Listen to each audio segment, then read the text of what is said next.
Iron के बाद हम लोग कॉपर पे आते हैं। है बुक का बाकी था रॉ टायर। उसमें बताया गया पिग आयरन कास्ट आयरन में कैसे बदलते हैं। तो पिग आयरन को रद्दी लोहा के साथ कोक के साथ गर्म कर देते हैं तो शुद्धि कम हो जाता है। फिर रॉ आयरन में कैसे कन्वर्ट करते हैं। तो वो एक ऐसा बर्तन है, नहीं एकदम साफा थोड़ा सा बच गया है, ये हो गया है, तो वो पढ़ लेना है थोड़ा बहुत हम लोगों को।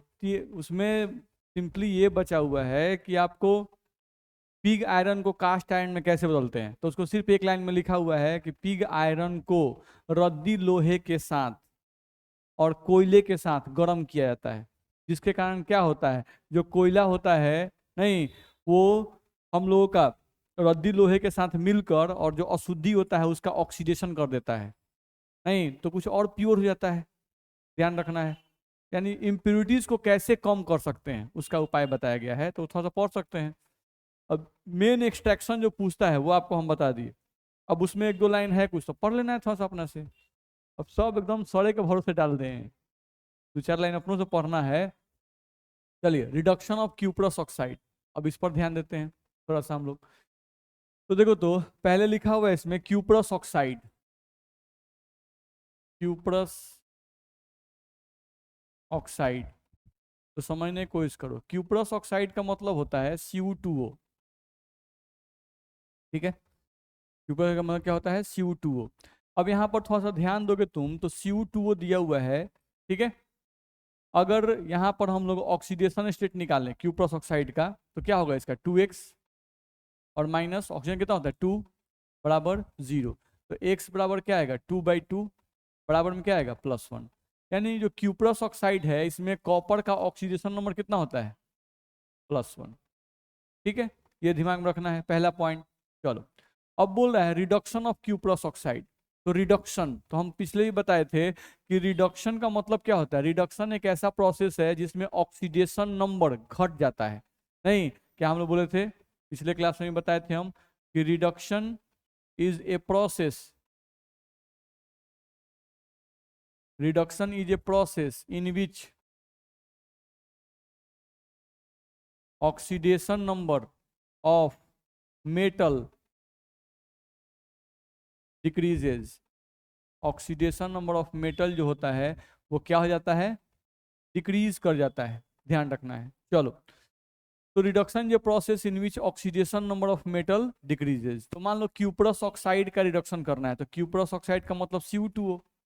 अब इसी का रिडक्शन करना है, तो रिडक्शन करने के लिए तुम क्या यूज करते हो, रिड्यूसिंग एजेंट।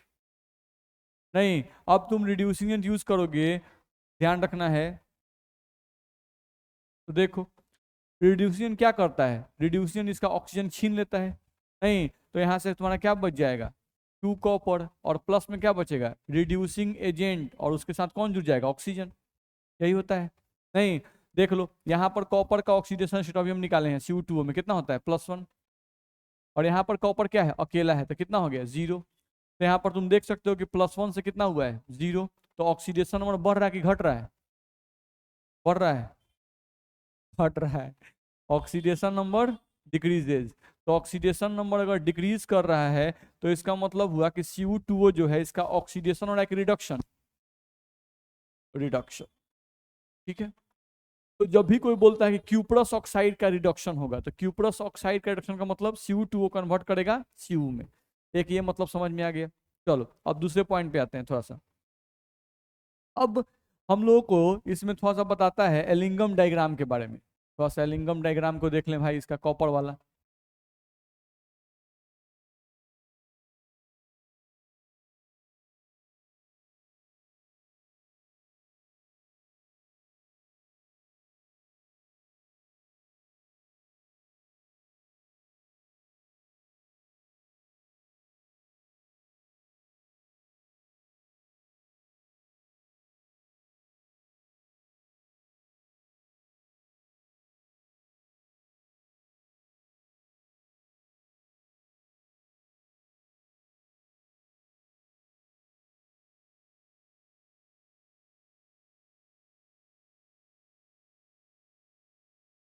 चलो, अब समझा जाए। एलिंगम डायग्राम में हम लोग जानते हैं कि ये जो लाइन है ये क्या चीज का होता है, टेम्परेचर का है। ये जो लाइन है वो कौन सी का है, डेल्टा जी का। अब एलिंगम डायग्राम जो तुम्हारे बुक में दिया हुआ है उसको तुम जब देखोगे तो तुमको क्या पता चलेगा कि सबसे ऊपर, लगभग सबसे ऊपर कॉपर का लाइन दिया होगा, क्यू, तुम देख सकते हो CuCO2 वो लाइन, नहीं, CuCO2 लाइन जो है वो तुम्हारे लिंगम डायग्राम में सबसे ऊपर है, नहीं तुम्हारे बुक में फिगर दिया होगा उसमें देख सकते हो, लगभग सबसे ऊपर इसका लाइन दिया रहता है, ठीक है। चलो, अब ये जो येलो कलर का हम लाइन खींचे हुए हैं ये वाला, ये लाइन तुम्हारा है CCO लाइन, ये कौन सा है, CCO लाइन है बाबू। और ये जो ग्रीन वाला लाइन हम खींचे हुए हैं, ये जो तुम्हारा लाइन है वो हम खींचे हुए हैं CO2 लाइन, ये कौन सा है तुम्हारा, CO2 लाइन हम खींच दिए, हमको 3 लाइन का जरूरत था, क्योंकि हम लोग स्मेल्टिंग करते समय, नहीं, रिड्यूसिंग एजेंट के रूप में किसका यूज करते हैं, या तो कार्बन का या तो कार्बन मोनोऑक्साइड का, ठीक है। तो पहले हम लोग थोड़ा स्मेल्टिंग वाला प्रोसेस पहले ही समझ लेते हैं एक्सट्रैक्शन के पहले, ताकि उस समय जब जरूरत पड़े तो हम लोग उतना दिमाग नहीं लगाना पड़े, नहीं। तो एलिंगम डायग्राम पहले देख लिए, ठीक। अब एलिंगम डायग्राम में देख रहे हैं, चलो भाई यहाँ पर टेम्परेचर लगभग मेजर करते हैं, यहाँ पर जब हम लोग लगभग टेम्परेचर देखते हैं तो लगभग टेम्परेचर अप्रोक्सीमेटली आता है 500 केल्विन के आसपास, लगभग टेम्परेचर कितना आता है 500 केल्विन। अब यहाँ से क्या समझ में आता है, ध्यान समझना है कि जो हम लोग का CuCO2 जो लाइन है, नहीं तो इसमें हमारे पास कौन है, क्यूप्रस ऑक्साइड, यही ना है। अब इस क्यूप्रस ऑक्साइड का रिडक्शन कार्बन कब करवाएगा, जब टेम्परेचर 500 केल्विन से ज्यादा होगा तब, बोलो दिक्कत है, नहीं। तो हम यहां से ऐसा लिख सकते हैं क्या कि Ellingham diagram according to Ellingham diagram, नहीं, टेम्परेचर, नहीं ऐसा लिखें, according to Ellingham diagram carbon या कोक, कोक को ही क्या कहते हैं, carbon, carbon as reducing agent act as reducing agent for Cu2O, नहीं, when the temperature when the temperature is above 500 kelvin, नहीं, जब टेम्परेचर 500 से थोड़ा सा भी ज्यादा हुआ, नहीं, जैसे ही थोड़ा सा भी ज्यादा होगा क्या हो रहा है, ये जो लाइन है CuCO2 वाला जो लाइन है ये ऊपर हो गया, और CCO लाइन क्या हो गया, नीचे हो गया, नहीं। तो हम लोग बोल सकते हैं कि 500 केल्विन से ज्यादा टेम्परेचर थोड़ा सा भी ज्यादा जाएंगे तो ये जो कार्बन होगा वो क्या करेगा, CU2O के लिए रिड्यूसिंग एजेंट का काम करेगा। इससे क्या हम लोग को मालूम चल रहा है, सोचो, अगर तुमको आयरन वाला याद हो तो आयरन वाला याद करो, हम लोग का ब्लास्ट फर्नेस में 2 जगह पे उसका रिडक्शन होता था, नहीं, एक जब 1073 केल्विन से कम टेम्परेचर था तब, और एक बार जब 1073 केल्विन से ज्यादा टेम्परेचर था तब, नहीं। लेकिन यहाँ पर क्या हम लोग को 1073 केल्विन पर जाने की जरूरत है, नहीं, नहीं, कॉपर ऑक्साइड का जो रिडक्शन है वो बहुत ही आसान है, नहीं, कम टेम्परेचर पर ही इसका रिडक्शन हो जाएगा, ध्यान रखना है, क्यों भाई, क्योंकि इसका ग्राफ बहुत ऊपर है, नहीं, तो नीचे वाले जितने भी लोग हैं वो सब लोग इसका रिडक्शन करा सकते हैं, ठीक। तो हम लोग को यहां से मालूम चला। अब सिंपली अगर तुम CCO लाइन देखो, ये वाला लाइन, तो ये लाइन जो है CO2 वाला, तो यहाँ पर जो CO है वो रिड्यूसिंग एजेंट का काम कर सकता है कि नहीं कर सकता है, कर सकता है, नहीं। क्या इसके लिए टेम्परेचर हमको 500 केल्विन ज्यादा चाहिए, नहीं, एकदम लोएस्ट टेम्परेचर पर, कम से कम टेम्परेचर पर ये कॉपर ऑक्साइड का रिडक्शन करवा देगा, नहीं। तो हम लोग ये बात भी लिख सकते थे कि carbon monoxide act as reducing agent, carbon monoxide act as reducing agent at very low temperature, at very low temperature for किसके लिए बाबू, Q2O के लिए, बोलो दिक्कत है इसमें, ये कह सकते हैं। हम लोग को ध्यान रखना है कि कार्बन मोनोऑक्साइड जो है act as reducing agent at very low temperature for CO2O। तो इन दोनों से ये हम लोग को निष्कर्ष निकल रहा है, क्या निष्कर्ष निकल रहा है, क्या कंक्लूजन निकल रहा है, ये निकल रहा है कि CO2O क्यूप्रस ऑक्साइड का रिडक्शन बहुत आसान है, ध्यान रखना है, नहीं। यहाँ पर from these points we conclude that from these 2 points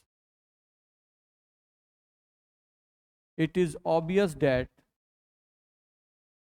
it is obvious that reduction of Cu2O is very easy in comparison to, किसे कंपेरिजन में, आयरन ऑक्साइड। आयरन ऑक्साइड के कंपेरिजन में क्यूप्रस ऑक्साइड का जो रिडक्शन कराना है वो आसान है कि भारी है? आसान है, बहुत आसान है, ध्यान रखना है, ठीक है। तो ये बात हम लोग को समझ में यहाँ पर आ गया। चलो आगे बढ़ते हैं हम लोग, देखा जाए।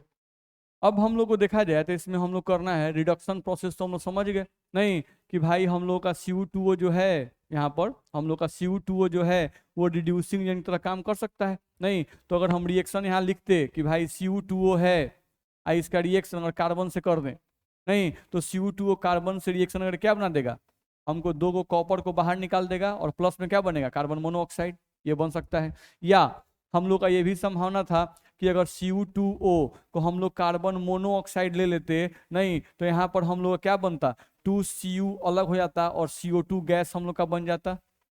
बनता कि नहीं बनता? बन सकता था नहीं। तो यहाँ पर इस केस में हम लोग का ये रिड्यूसिंग एजेंट है, तो ये जब रिड्यूसिंग एजेंट है तो ये निश्चित रूप से है कि इस केस में आपका जो टेम्परेचर होना चाहिए वो कितना होना चाहिए, ज़्यादा होना चाहिए। किससे? 500 केल्विन से ज़्यादा होना चाहिए। और यहाँ पर कोई टेम्परेचर लो टेम्परेचर पे भी हो जाएगा, ध्यान रखना। ये जो रिएक्शन है वो हम लोग का लो टेम्परेचर पर भी हो जाएगा नहीं। तो इससे क्या मतलब निकलता है, यानी जो कॉपर है उसको ऑक्सीजन से बहुत आकर्षण नहीं है नहीं। अगर कोई मांगने आता है, ये कार्बन ऑक्सीजन से मांगने आया तो जल्दी ले जाइए नहीं, हम इंतजार कर रहे थे कि कोई आए या ले जाए। इसका मतलब ही नहीं हुआ कि इसका रिडक्शन बड़ा आसानी से हो जाएगा। तो रिडक्शन आसानी से मतलब ये आसानी से ऑक्सीजन दे देगा नहीं, आसानी से ऑक्सीजन दे देगा इसका मतलब इसका ऑक्सीजन से कोनो आकर्षण नहीं है नहीं। तो हम लोग भी जानते हैं कि कॉपर कैसा मेटल है, नोबल मेटल नहीं। कॉपर कैसा मेटल है, नोबल मेटल। तो नोबल मेटल जो होता है, क्या वो इलेक्ट्रॉन लॉस करना चाहता है? नहीं, नोबल मेटल इलेक्ट्रॉन लॉस नहीं करना चाहता है। आई ऑक्सीजन क्या किया है, कॉपर से इलेक्ट्रॉन छीन लिया है एगो नहीं। तो कॉपर जो है उसको इलेक्ट्रॉन लॉस करने का टेंडेंसी नहीं होता है, ध्यान रखना है। तो ये कार्बन आया इनके पास नहीं और कहा कि देखिए हम ऑक्सीजन को ले जाना चाहते हैं और आपका जो इलेक्ट्रॉन है वो ऑक्सीजन से दिलवा देना चाहते हैं। क्या मन है आपका? तो क्या कहेगा, जल्दी कीजिए नहीं, हमको एकदम मन है कि जल्दी भागे, हमको इलेक्ट्रॉन देने की आदत नहीं है, मेरा इलेक्ट्रॉन लेके बैठा हुआ है मेरे साथ। मेरी बात समझ में आ रही है? तो ये ध्यान रखना होगा। तो इसका रिडक्शन बहुत आसान होता है क्योंकि ये नोबल मेटल है, ये रिएक्टिव मेटल नहीं है। वही आयरन क्या है, इससे ज्यादा रिएक्टिव है, ध्यान रखना है। तो आयरन से ऑक्सीजन को छीनना मुश्किल है। अब सोडियम के साथ ऑक्सीजन आ जाए, कोई कहे कि सोडियम से ऑक्सीजन छीनिए, और मुश्किल हो जाएगा नहीं। मैग्नीशियम से ऑक्सीजन छीनिए, और मुश्किल हो जाएगा। बस में है, क्योंकि मैग्नीशियम का आदत है इलेक्ट्रॉन देने का। ऑक्सीजन से इलेक्ट्रॉन मांगने आया, वो इलेक्ट्रॉन दे दिया, Mg2+ बन गया। अब कोई बोलेगा कि आप Mg2+ हैं, बोलिए आपको इलेक्ट्रॉन दे दिया जाए, तो ना ना हम खुश हैं, हमको कोई जरूरत नहीं है। तो उसका रिडक्शन आसानी से नहीं होगा, ध्यान रखना। जितना ही हम लोग का रिएक्टिव मेटल होगा उसका रिडक्शन आसान से नहीं होता है, और जितना ही रिएक्टिविटी कम होगा उसका रिडक्शन उतने आसानी से होता है। बोलो इस बात में दिक्कत है? ठीक, चलो समझ गए। अब हम लोग दूसरे पॉइंट पे आ जाएं। अब हम लोग का मेन टॉपिक आता है extraction of copper.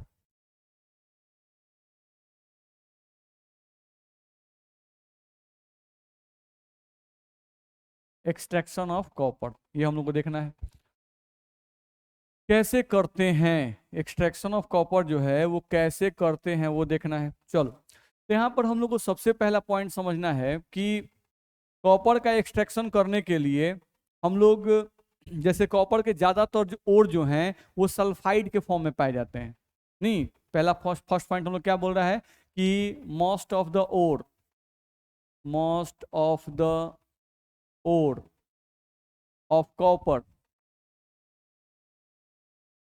Copper are generally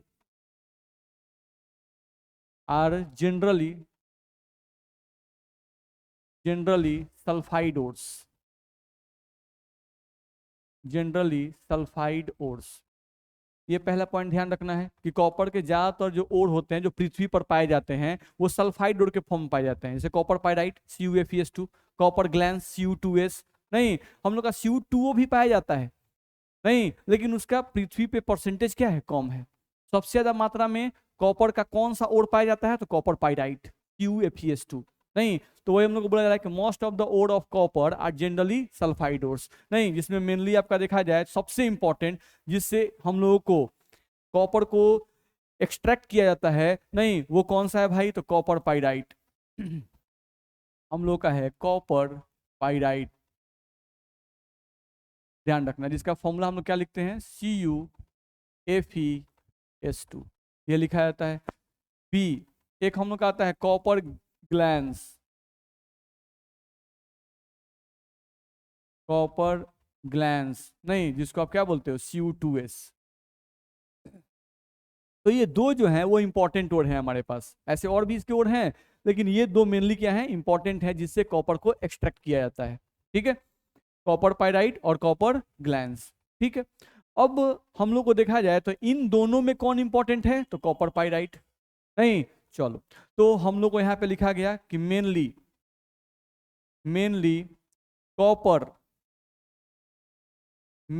copper is extracted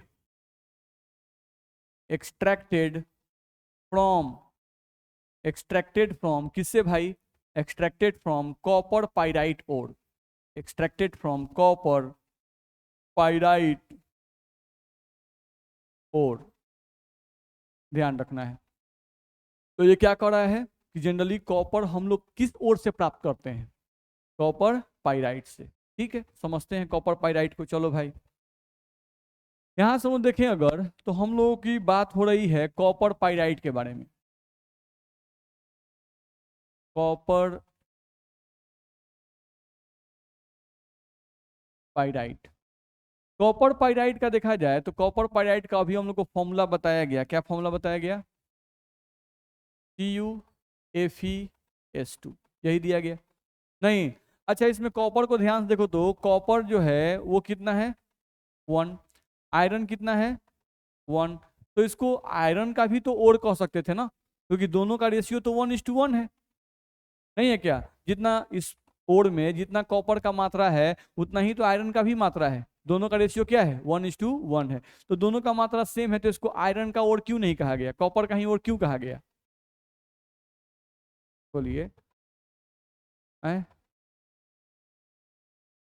copper और आयरन दोनों की मात्रा सेम है, नहीं, लेकिन महंगा कौन है, कॉपर की iron, iron, iron copper, copper महंगा है। नहीं, अब जैसे आपको एक पत्थर दिया जाए और कहा जाए कि देखो बाबू इसमें सोना भी है और इसमें लोहा भी है, नहीं इसमें से जाओ कौन चीज जो मन कर तो निकाल के लाओ, तो आप कहाँ निकाल लाइएगा, सोना निकाल लाइएगा, ध्यान रखना है। नहीं, तो दोनों का मात्रा बराबर है, नहीं तो हमारे लिए यहाँ पर कॉपर जो होता है वो क्या होता है, कॉस्टली होता है, नहीं, और उसके रिस्पेक्ट में जो आयरन होता है वो क्या होता है, चीपर होता है, चीपर का मतलब सस्ता होता है। नहीं, तो हम लोग को ध्यान रखना होगा, इसी कारण से कॉपर पाइराइट इसका नाम रखा गया, आयरन पाइराइट नहीं कहा गया, बस मेरा है। ठीक है, तो पहला पॉइंट तो ये समझ गया कि इसको कॉपर का ओर हम लोग क्यों कहते हैं। चलो सेकंड पॉइंट पे आ जाए, हम लोग को देखा जाए तो कॉपर पाइराइट हम लोग को दिया गया CuFeS2,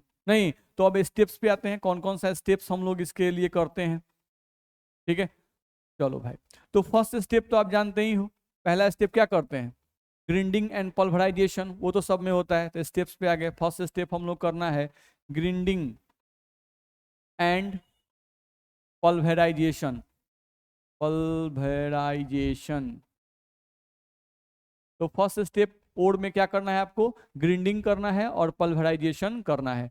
चलो सेकेंड स्टेप आप करते हो कंसंट्रेशन ऑफ ओर, क्या करना है हम लोग को, कंसंट्रेशन ऑफ ओर, तो कंसंट्रेशन ऑफ ओर का मतलब होता है साफ सुथरा करना, कंसंट्रेशन ऑफ ओर। चलो अब कंसंट्रेशन ऑफ ओर में आप कौन सा स्टेप करते हो बाबू, ध्यान रखना है। तो कंसंट्रेशन ऑफ ओर में हम लोग क्या करते हैं, हाइड्रोलिक वाशिंग, तो सबसे पहला काम होता है hydraulic washing, hydraulic hydraulic washing, यानी पानी से आप इसको धो देते हो, सबसे पहला काम है हाइड्रोलिक वाशिंग। सेकेंड काम है, आप लिख सकते हो, कोई जरूरी नहीं है, लेकिन आप ये भी लिख सकते हो चाहो तो, मैग्नेटिक सेपरेशन, मैग्नेटिक सेपरेशन, ये किया जाता है। चलो सी क्या करते हैं कंसंट्रेशन में, देखो तो ये कौन सा ओर है, सल्फाइड ओर है कि नहीं है, सल्फाइड ओर नहीं, तो हम लोगों को देखा जाए अगर ये सल्फाइड ओर है, हम यहाँ लिख दे रहे हैं कि it is a sulphide ore, it is a sulphide ore. तो याद है सल्फाइड ओर को साफ सुथरा करने के लिए कौन प्रोसेस यूज करते हैं? रोस्टिंग नहीं, पहले fourth flotation process.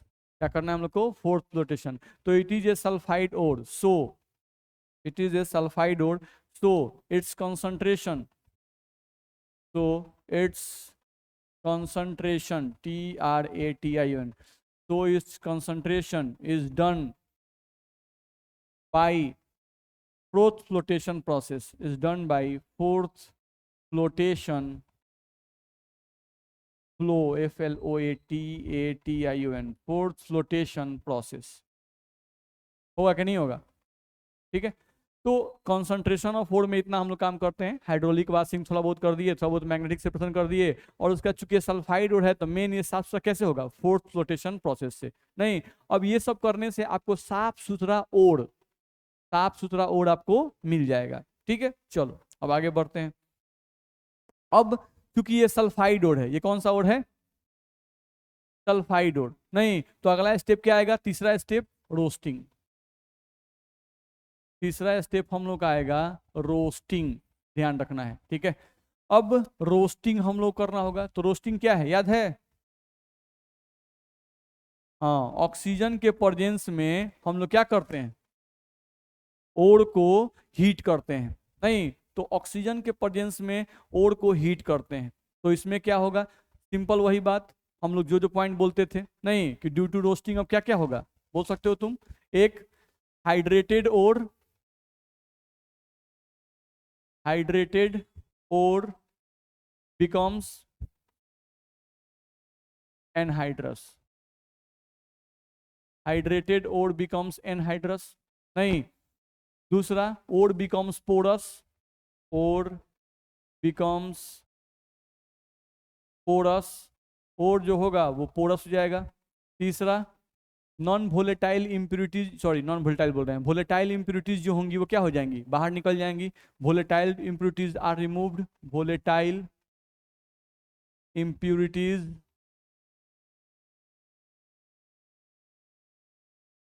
volatile impurities are removed। चलो अगला, अब सबसे इंपॉर्टेंट पॉइंट देखा जाए तो रोस्टिंग में होता क्या है कि जो आपका ओर है CuFeS2, CuFeS2, नहीं, इसका हम लोग क्या होता है? ऑक्सीडेशन। ये आपका क्या है? ओर। नहीं, तो इसका ऑक्सीडेशन होगा, ध्यान रखना। रोस्टिंग में जो ओर है उसका क्या होता है? ऑक्सीडेशन। चलो, ऑक्सीडेशन का मतलब इसका रिएक्शन ऑक्सीजन से होगा। CuFeS2 का ऑक्सीडेशन का मतलब इसका रिएक्शन O2 से होता है। तो अगर इसका रिएक्शन O2 के साथ किया जाए, नहीं, तो जो प्रोडक्ट बनता है वो क्या बनता है? सोचो, ये कॉपर और इसमें से कुछ सल्फर आ गए, तो ये बनता है Cu2S प्लस, फिर Fe और कुछ सल्फर, क्या बना? FeS प्लस, क्या बनता है? सल्फर और ऑक्सीजन रिएक्शन करके क्या बनाते हैं? SO2 gas. पास में आ रहा है? नहीं, तो हम लोग के पास कॉपर है, Fe है, सल्फर है। नहीं, तो सल्फर जो है वो कुछ कॉपर के साथ कंबाइन कर गया, कुछ आयरन के साथ कंबाइन कर गया, और कुछ सल्फर ऑक्सीजन के साथ कंबाइन करके क्या निकल गया? SO2 गैस के रूप में निकल गया। ठीक है, चलो, तो यहां से हम लोग क्या बन गया? Cu2S, और क्या बन गया? FeS, और SO2 गैस आपका क्या हो गया? बाहर निकल गया। इतना में दिक्कत है? चलो, अब दूसरे पॉइंट पर ध्यान दो, ध्यान से समझने। यहाँ पर देखा जाए, यहाँ पर हम लोग ध्यान दें, समझने की कोशिश करो, तो Cu2S and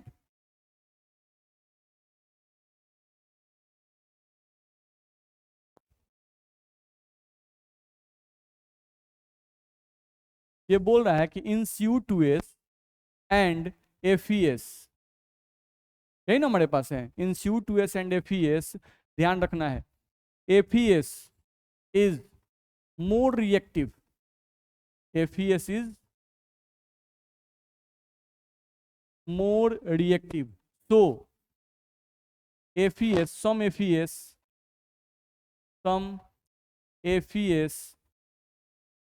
oxidized oxidised to form FeO। देख लो होता क्या है, पीछे वाले को ध्यान से देख लो। क्या हुआ तुम्हारा जो ओर था, रोस्टिंग के कारण आप ऑक्सीजन प्रेजेंस में हीट करते हो, जब हीट किए तो क्या बना, CO2S FeS और क्या बना, SO2। अब कॉपर और आयरन में कौन ज्यादा रिएक्टिव है, आयरन। आयरन ज्यादा रिएक्टिव है, ध्यान रखना है। तो अब ऑक्सीजन तो आप लगातार सप्लाई कर रहे हो रोस्टिंग में, तो रोस्टिंग में जब ऑक्सीजन आप लगातार सप्लाई कर रहे हो तो अब ऑक्सीजन कॉपर सल्फाइड से रिएक्शन करेगा कि आयरन सल्फाइड से रिएक्शन करेगा, आयरन सल्फाइड से, जो ज्यादा रिएक्टिव होगा उससे रिएक्शन करेगा।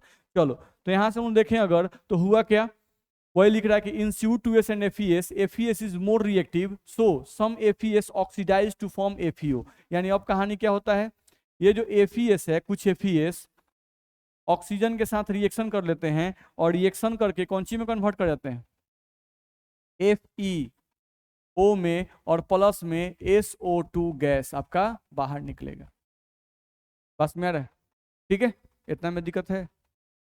अब क्योंकि CO2S ध्यान रखना है, यहां पर केयर करना है, हम क्या लिखे हैं, सम FeS ऑक्सीडाइज, नहीं सम FeS ऑक्सीडाइज हुए हैं, यानी कि अभी भी FeS बचे हुए हैं। बस में आयरन को हटाना इतना आसान नहीं है कॉपर के साथ, क्यों, क्योंकि रेशियो दोनों का सेम है 1:1, हर एक जगह जहां जहां कॉपर वहां वहां आयरन, जहां जहां कॉपर वहां वहां आयरन। बात समझा रहे हैं, तो हटाना इतना आसान नहीं है, तो समझना है। तो यहां से हम लोग को क्या हुआ कि some FeS oxidise to form FeO, कुछ हम लोग के FeS ऑक्सीडाइज हुए कौन सी में कन्वर्ट कर गए, FeO में कन्वर्ट कर गए। चलो भाई, अब हम लोग का यहाँ पे हम लिख दे रहे हैं ताकि आपको ध्यान में रहे कि सम FeS आर रिमेनिंग, कुछ FeS अभी बचे हुए हैं, ध्यान रखना है, जिनका ऑक्सीडेशन रोस्टिंग में नहीं हो पाता है, ध्यान रखना है, सम FeS आर रिमेनिंग। चलो यहां पर हम लोग को बोला जाता है कि CO2S जो है उसको क्या बोला है कि लेस रिएक्टिव है, CO2S क्या है, लेस रिएक्टिव है, नहीं तो CO2S लेस रिएक्टिव है, ध्यान रखना है, CO2S is less reactive, less reactive, but some CO2S या very few CO2S react, very few CO2S react with O2 and form CO2। नहीं मान लो 100 गो है, तो 100 गो में से 4-5 गो जो है, नहीं वो क्या किया, CO2S ऑक्सीजन के साथ रिएक्शन किया और रिएक्शन करके क्या बना दिया, CO2O और प्लस में क्या, SO2 गैस, ये बना, ध्यान रखना है। लेकिन ध्यान रखना है, लेकिन बट दुख की बात है, क्या दुख की बात है कि CO2O तो बना, तो हम लोग को लगा अच्छा चलो CO2O बना और फटाफट कार्बन यूज करेंगे या कॉपर प्राप्त करेंगे, नहीं, लेकिन फिर कहानी घबरा गया, ये CO2O बना, ठीक है, आइए CO2O क्या किया, फिर FeS से रिएक्शन कर लिया, FeS साहब रिएक्टिव है, नहीं आयन से रिएक्शन करके ये CO2O फिर से बदल गया, ध्यान दीजिएगा, CO2O फिर से बदल गया किस में, CO2S में।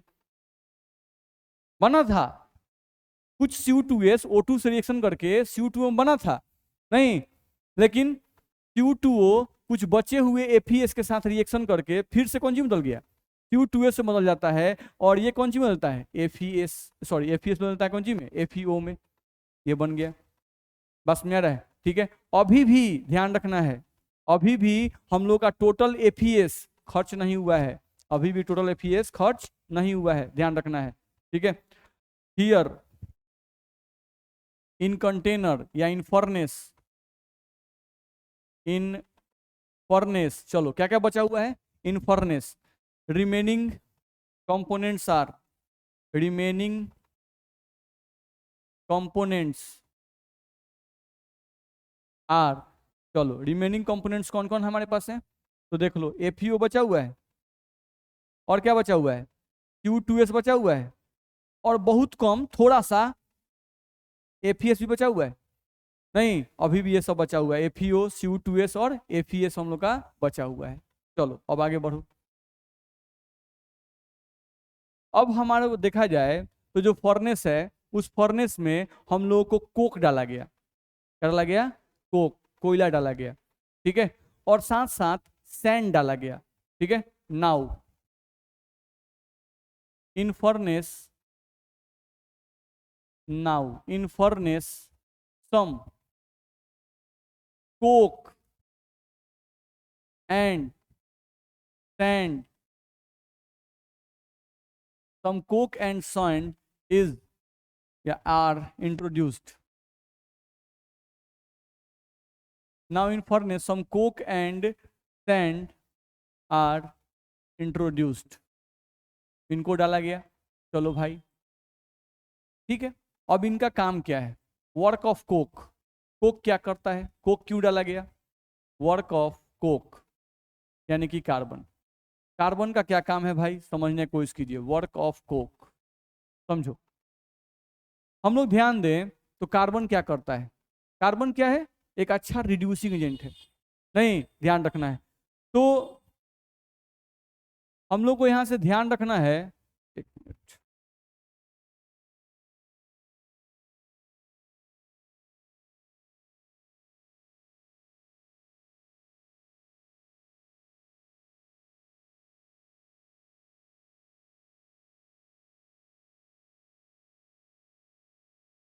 चलिए देखा जाए वर्क ऑफ कोक। अगर हम लोग कोक का काम देखें कि कोक क्या करता है, क्यों कोक डाला गया, नहीं, तो सोचो कि आपके पास बर्तन में क्या बचा हुआ है, हम यहाँ साइड में लिख दे रहे हैं, एफईओ, एफईएस, CO2S बचा हुआ है, नहीं, तो कोयला डाला गया, वो क्या करता है? तो कोयला जो है वो FeO को Fe2O3 में बदलने से रोकता है, नहीं, क्या करता है हम लोग को? Coke stop the oxidation, stop the oxidation of FeO into Fe2O3। ध्यान रखना है, समझ के देखो, अगर हम लोगों का FeO यहां पर दिया गया, अगर ये ऑक्सीजन से रिएक्शन कर ले और रिएक्शन करके किससे क्या बना दे? Fe2O3 बना दे। देख रहे हो यहाँ पर आयरन का ऑक्सीडेशन नंबर +2 होता है और यहाँ पर निकाल देख लेना +3 है, तो यहाँ पे ऑक्सीडेशन नंबर क्या हो रहा है? बढ़ रहा है कि घट रहा है? ऑक्सीडेशन नंबर इंक्रीज कर रहा है। तो अगर ऑक्सीडेशन नंबर बाबू इंक्रीज कर रहा है तो इसका मतलब FeO का इस रिएक्शन में क्या हो रहा है? ऑक्सीडेशन हो रहा है, नहीं, तो अगर FeO जो कि हमारे लिए यहाँ पर इस जगह पर ये FeO हमारे लिए और है कि इम्प्यूरिटीज है? ये इम्प्यूरिटी है, तो इसको हटाना जरूरी है कि नहीं है? है। तो ये इम्प्यूरिटीज अगर गलती से ऑक्सीडाइज हो गया और ऑक्सीडाइज होके Fe2O3 बना दिया, नहीं, तो ये Fe2O3, ध्यान रखना, ये Fe2O3 SiO2 के साथ रिएक्शन नहीं करेगा, ये Fe2O3 SiO2 के साथ रिएक्शन नहीं करेगा। ध्यान रखना है, हम लोग कल भी ये पढ़ाए थे कि FeO सैंड के साथ रिएक्शन कर सकता है, यानी FeO प्लस SiO2 क्या बनाएगा? FeSiO3, लेकिन यहां पर +2 है, नहीं, तो ये +2 है तो ये सैंड के साथ रिएक्शन कर सकता है, ये SiO2 क्या है हमारा? सैंड, नहीं, लेकिन Fe2O3 सैंड के साथ रिएक्शन नहीं करता है। तो हमको FeO को हटाना है कि नहीं हटाना है? हटाना है। याद करो वहां पर कहते थे कि भाई FeO को जल्दी Fe2O3 में बदल दो, नहीं, आयरन का जब एक्सट्रैक्शन पढ़ते तब, तो वहां पर हम क्यों बोलते थे कि FeO को Fe2O3 में बदल दो? क्योंकि वहां पे आयरन को बचाना था, नहीं, लेकिन यहाँ आयरन को हटाना है। तो अगर आयरन को हटाना है तो हमको क्या करना पड़ेगा? हमको FeO को Fe2O3 में नहीं बदलना होगा। अगर बदल गया तो ये फिर सैंड्स के साथ रिएक्शन नहीं करेगा, अगर रिएक्शन नहीं करेगा तो ये हमेशा कॉपर के साथ प्रेजेंट रहेगा। मेरी बात समझ में आ रही है? नहीं, तो हम लोग को FeO को Fe2O3 में बदलने से रोकना है। तो वही बोल रहा है, Coke stop the oxidation of FeO into Fe2O3। क्यों, कैसे स्टॉप करता है? क्योंकि ये क्या है? कोक, कोक मतलब कार्बन, नहीं, कार्बन जो है ना, ऑक्सीजन आप प्रवाहित कीजिएगा तो इनके साथ रिएक्शन नहीं करना है, खुद रिएक्शन कर लेगा। आइए हमसे कीजिए, उनसे, उनके पास कहाँ, नहीं, हमसे रिएक्शन कीजिए, हमको जलाइए, हमको जलने में मजा आता है, नहीं, पास में आ रहा है। तो जब जब ऑक्सीजन सप्लाई कीजिएगा कोयला बीच में आ जाएगा, नहीं, वो बीच में आएगा तो इनका ऑक्सीडेशन हो पाएगा? नहीं हो पाएगा। तो मेरा बात समझ में आया? तो फर्नेस में हम लोग क्या डाले थे? कोक, कोक का काम समझ में आ गया? नहीं, तो कोक हम लोग का ऑक्सीडेशन रोक देगा। अब तुम समझ सकते हो यहां से तुम यहाँ समझ सकते हो किसका, work of sand, work of sand. Sand का काम क्या है, सैंड मतलब SiO2। तो SiO2 हमारे लिए यहाँ पर क्या है, फ्लक्स है। वो हमारे लिए कैसे काम करेगा, फ्लक्स की तरह। चलो इम्प्यूरिटीज में हमारे पास कौन है, ये साहब है, इनको तो इसमें बदलने से हम रोक दिए नहीं। तो अब ये जो FeO साहब हैं, ये FeO साहब SiO2 के साथ रिएक्शन करेंगे और रिएक्शन करके FeSiO3 का फॉर्मेशन करेंगे कि नहीं करेंगे, करेंगे। तो ये हमारा FeO क्या था, इम्प्यूरिटीज था। ये हमारा जो था वो था इम्प्यूरिटीज, और ये हमारा क्या था, फ्लक्स। ये क्या था हमारा, फ्लक्स। दोनों रिएक्शन करके क्या बना दिए, स्लैग। स्लैग क्या होता है, भारी, नीचे बैठना शुरू कर देगा। नहीं, नीचे एक नली बना रहता है, उसे स्लैग को निकालते जाइए, निकालते जाइए स्लैग को, धीरे धीरे आपका स्लैग सब क्या होगा, बाहर निकलता जाएगा। मेरी बात समझ में आई, इसमें दिक्कत है। चलो अब बर्तन में हमारा क्या क्या बच गया, अब Cu2s और FeS। क्या बच गया, Cu2s और FeS। स्लैग हम लोग का बचा, लेकिन स्लैग को हम लोग क्या किए, निकाल लिए। नहीं, यहाँ पे हम लिख दे रहे हैं, नहीं, दिस स्लैग, यहाँ लिख दिए, this slag is removed from furnace, removed from furnace. Furnace से रिमूव कर दिया गया, इसको ध्यान रखना है, ठीक है। अब हमारे फर्नेस में क्या क्या बच गया भाई, चलो आ जाओ। Now in furnace, now in furnace remaining components are, remaining components are, कौन कौन बच गया, Cu2s एंड FeS। ये कम मात्रा में है लेकिन ये प्रेजेंट है, ध्यान रखना है, Cu2s एंड FeS याद रहे। Mixture of Cu2s and FeS is called as copper matte. इनको कॉपर मेट कहा जाता है, क्या कहा जाता है, कॉपर मेट, ध्यान रखना है। तो ऑब्जेक्टिव में कोई पूछ देता है कॉपर मेट क्या है, नहीं तो क्या है भाई, मिक्सचर है किसका, Cu2s और FeS का मिक्सचर है कॉपर मेट, ठीक है। ये समझ में आ गया।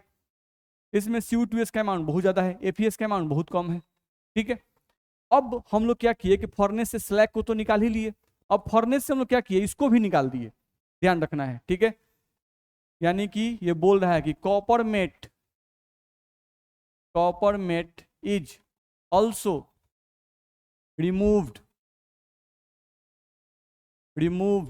from furnace, removed from furnace, उसको भी निकाल लिया गया, removed from furnace and put into a put into a put into a Bessemer converter, put into a Bessemer converter,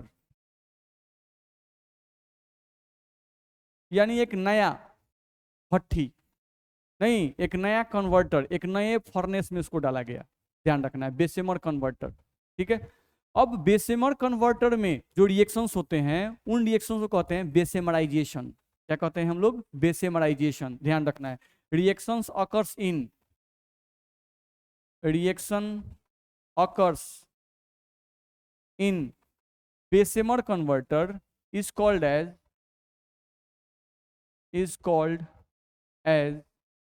बेसेमराइजेशन, bessemerisation, ध्यान रखना है। नहीं यानी अब बेसेमराइजेशन कोई पूछता है तो ये तो बोल दिया रिएक्शन, लेकिन बेसेमराइजेशन में क्या होता है, बेसेमराइजेशन एक ऐसा प्रोसेस है जिस प्रोसेस के द्वारा कॉपर मेटे में से कॉपर को एक्सट्रैक्ट किया जाता है। बस मेरा तो कोई पूछे कि व्हाट इज बेसेमराइजेशन, तो बेसेमराइजेशन ये process from which we can extract copper from copper matte. दिक्कत है, नहीं तो ये हम लोग बोल सकते हैं, मान लो हम लिख देते हैं यहाँ पर, क्या लिख सकते हैं हम लोग कि बेसेमराइजेशन, बेसेमराइजेशन बेसेमराइजेशन is a process from which from which copper is extracted, copper is extracted from copper, copper is extracted from copper matte। ठीक है, ये हम लोग को ध्यान रखना है। चलो अब बेसिमराइजेशन कन्वर्टर में क्या किया जाता है, जो कॉपर मेट है, नहीं, एक बर्तन लिया गया जिसका नाम क्या है, बेसिमर कन्वर्टर। उस बेसिमर कन्वर्टर में क्या डाल दिया गया, कॉपर मेट को, और कॉपर मेट डालकर उसमें हम लोगों को गर्म हवा और फाइन सैंड, फाइन सैंड का मतलब साफ सुथरा प्योर सैंड SiO2 उसमें डाला गया, ध्यान रखना है। तो ये बोल रहा है कि now in Bessemer converter, now in Bessemer converter, now in Bessemer converter hot air, hot air and hot air and fine sand, fine sorry fine sand are blown, हवा के साथ प्योर सैंड को उसमें प्रवाहित किया गया, ब्लोन किया गया, ध्यान रखना है। ठीक है, अब इससे क्या होगा भाई, हॉट एयर, गर्म हवा, तो गर्म हवा का मतलब इसमें O2 भी चला आता है, ध्यान रखना है। ठीक है, तो अब क्या होगा इसके कारण, due to this, due to this, अब इसके कारण क्या होगा, इसके कारण जो FeS होगा, जो कि थोड़ा बहुत बचा हुआ था, वो फिर से किससे अब रिएक्शन करेगा, हॉट एयर O2 के साथ रिएक्शन करेगा, और O2 के साथ रिएक्शन करके ये क्या बनाएगा, FeO, और प्लस में क्या बनाएगा, SO2 गैस बनाएगा। SO2 गैस क्या हो गया, उड़ गया। नहीं, अब क्या होगा, ये जो FeO बना, नहीं तो इसमें आप फाइन सैंड भी डाले हैं, जो FeO किससे रिएक्शन करेगा, SiO2 के साथ रिएक्शन करेगा, और क्या बनाएगा, FeSiO3, क्या बनेगा, FeSiO3। तो ये हमारे लिए क्या था, इम्प्यूरिटीज था, और ये क्या था हमारे लिए, गैंग था, यानी कि सॉरी फ्लक्स, ये गैंग कहलाता है। जो इम्प्यूरिटीज होता है उसे क्या कहते हैं, गैंग। ये हमारे लिए क्या होता है, गैंग, और ये क्या है, फ्लक्स। ये क्या बन गया, फ्लैग। तो अब जो थोड़ा बहुत, नहीं हम लोगों का जो थोड़ा बहुत FeS बचा हुआ था, वो FeS ऑक्सीडाइज हुआ और FeO में कन्वर्ट कर गया, SO2 तो गैस निकल गया, नहीं, और ये FeO फिर SiO2 के साथ रिएक्शन करके क्या बनाने लगा, FeSiO3। अब ये FeSiO3 नीचे बैठता जाएगा, नीचे एक नली होगा, उस नली से हम उसको निकालते जाएंगे, नहीं ध्यान रखना है, कंटिन्यूसली जब जब बनेगा उसको निकालते जाएंगे, दिक्कत है।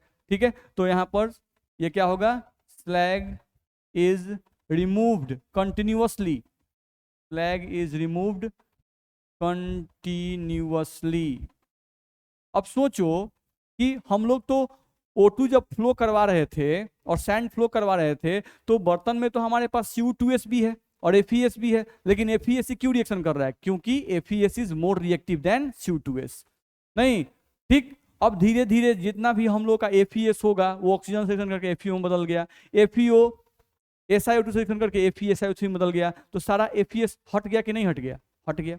अब बर्तन में सिर्फ क्या बच गया, CO2S, क्या बच गया, CO2S। लेकिन CO2S जो है ये मोर रिएक्टिव है कि लेस रिएक्टिव है, लेस रिएक्टिव है, ध्यान रखना है, ये लेस रिएक्टिव नेचर का है, नहीं, इसलिए so very few, very few यानी थोड़ा सा, very few CO2S react with oxygen, react with oxygen, oxygen के साथ वो रिएक्ट किया, नहीं चलो भाई, CO2S प्लस क्या बना, O2, तो CO2S प्लस O2 जब रिएक्शन करे तो क्या बनेगा, Cu2O, और प्लस में क्या बनेगा, SO2 गैस, बनेगा कि नहीं बनेगा, नहीं। अब बर्तन में क्या क्या बच गया, CO2O और CO2S बच रहा है, नहीं तो कुछ CO2A, नाउ नाउ हम लोग लिख दे थोड़ा सा, now this CO2O react with remaining CO2S। देखो तो हम लोग का जो CO2 बना वो किससे रिएक्शन कर दिया? CO2S से रिएक्शन कर लिया। नहीं, और ये दोनों आपस में रिएक्शन करके क्या बनाने लगे बाबू? ध्यान रखना है, Cu और प्लस में SO2 गैस। ध्यान रखना है, जैसे मान लो इसको बैलेंस करते हैं तो हम लोग का यहाँ पर 2 लगा दो, यहाँ पे 2 दूना 4 और 2 6, 6 कॉपर, सल्फर हम लोग का 1 है, ऑक्सीजन तो ठीक है। नहीं, तो यहाँ पर तुम देख सकते हो कि हम लोग का CO2O जो बना, पहले हम क्या बोले कि CO2S लेस रिएक्टिव है, तो मान लो 100 गो है, 100 गो में से 20 गो CO2S O2 से रिएक्शन करके क्या बना दिया? CO2O। और ये जो CO2O है वो किससे रिएक्शन करने लगा? CO2S से। नहीं, और ये आपस में रिएक्शन करके क्या बनाने लगा? कॉपर। तो हमको कॉपर मिलने लगा कि नहीं मिलने लगा? और SO2 गैस क्या हो गया? बाहर निकलने लगा। नहीं, कॉपर में से SO2 गैस क्या होने लगा? बाहर निकलने लगा। अब यहाँ पर जो कॉपर हमको मिलता है, इस कॉपर में इम्प्यूरिटीज 1% रहती है। कितनी रहती है? 1% रहती है। ध्यान रखना, यहाँ जो हम लोग कॉपर मिलता है, here obtained copper, here obtained copper contain, here obtained copper contain 1% impurities. यहाँ जो कॉपर है वो 1% इम्प्यूरिटीज को कंटेन करता है। बोलो दिक्कत है? नहीं, तो यहां से हम लोग को कॉपर तो मिल गया। नहीं, लेकिन इस कॉपर को कहते हैं ब्लिस्टर कॉपर। क्या कहते हैं इसको? Blister copper. ध्यान रखना है, यहाँ पे हम लिख दें कि this copper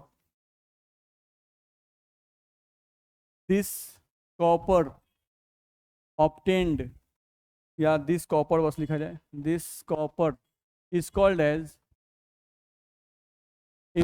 age blister copper. तो क्या कहते हैं हम लोग? ब्लिस्टर कॉपर कहते हैं। ध्यान रखना है। अब इसको ब्लिस्टर कॉपर क्यों कहते हैं? जैसे देखते हैं कभी कभी हाथ जो है जल जाता है, तो नहीं फोड़ा उठ जाता है हाथ पर, तो यहाँ ब्लिस्टर का मतलब भी क्या है? फोड़ा। नहीं, फफोलेदार, हिंदी में इसको लिखा जाता है फफोलेदार कॉपर। ठीक है, तो फोड़ा उठ गया, यानी जो कॉपर मिलेगा आपको यहाँ पर, उस कॉपर के सरफेस पर फोड़ा बना रहेगा, फोड़ा गोल गोल ऐसा। ध्यान रखना है, ठीक है। तो ये फोड़ा क्यों बन जाता है? नहीं, कॉपर है उसमें सब फोड़ा बना रहता है, लगता है कि सब फूला फूला फूला कॉपर सब गोल गोल गोल फूड़ा है। नहीं, तो ऐसा क्यों होता है? सोचो, हम लोग यहाँ से जो कॉपर हम लोग को मिल रहा है, ध्यान से देखो, इस कॉपर में से क्या निकल रहा है? SO2 gas. नहीं, तो कॉपर है उसमें से SO2 गैस निकल रहा है, निकल रहा है, निकल रहा है, निकल रहा है, तो कॉपर फूल रहा है, फूल रहा है, फटाक निकला, बस फूल गया। फिर कुछ निकल रहा है, निकल रहा है, निकल रहा है, निकला पहले फुट, नहीं कुछ नहीं निकला, उसी में ट्रैप है, फुल फुल फुल के पूरा रह गया, बस में रहा कुछ SO2 गैस। तो जो कॉपर है आपका गर्म था, अब वो कॉपर क्या ठंडा हो रहा है, तो जो SO2 गैस उसको तो निकलने का बेचैनी है। नहीं कि भाई हमको तो निकलने के लिए नहीं एस है और ओ है, हमको क्या चाहिए निकलने के लिए? ऑक्सीजन चाहिए। नहीं, तो वो तो एस और ओ रिएक्शन करके SO2 के रूप में निकलना चाहते हैं। नहीं, कॉपर जो है वो अपना इकट्ठा हो रहे हैं, कॉपर एक आपस में इकट्ठा हो रहे हैं, और उसमें जो फंसा हुआ सल्फर है, ऑक्सीजन है, वो निकल रहा है कि लो ये सब चिपकने लगा, जल्दी निकलो नहीं तो कहीं अंदर मत फंसा दे। तो कॉपर आपस में चिपकने लगे और सल्फर ऑक्सीजन आपस में सट कर बाहर निकलने लगे। नहीं, तो जब वो निकलने की कोशिश कर रहे हैं गैस, तो उस निकलने की कोशिश में कॉपर के सरफेस पर क्या बन गया? फोड़ा बन गया। नहीं, तो उसी को कहते हैं फफोलेदार कॉपर, या इंग्लिश में कहें तो कहते हैं ब्लिस्टर कॉपर। तो समझ में आया? नहीं, तो यहां से कॉपर हम लोग को तो मिला, लेकिन इस कॉपर में इम्प्यूरिटीज कितना है? 1%। नहीं, तो अब इस कॉपर को और प्यूरिफाई करना है, इतना प्यूरिफाई करना है कि ये कॉपर जो है लगभग 99.9% प्योर हो जाए। नहीं, तो इस कॉपर को प्यूरिफाई करने के लिए अब अगला प्रोसेस जो आएगा वो हम लोग आएगा इलेक्ट्रो रिफाइनिंग या इलेक्ट्रोलाइसिस। बस में रहे, तो इलेक्ट्रो रिफाइनिंग के द्वारा हम लोग इसको प्यूरिफाई करेंगे। बस समझ में आ रहा है? ठीक है, इतना में दिक्कत है? ठीक है, हाँ बोलिए। आए FeO, बिल्कुल, हाँ ये वाला।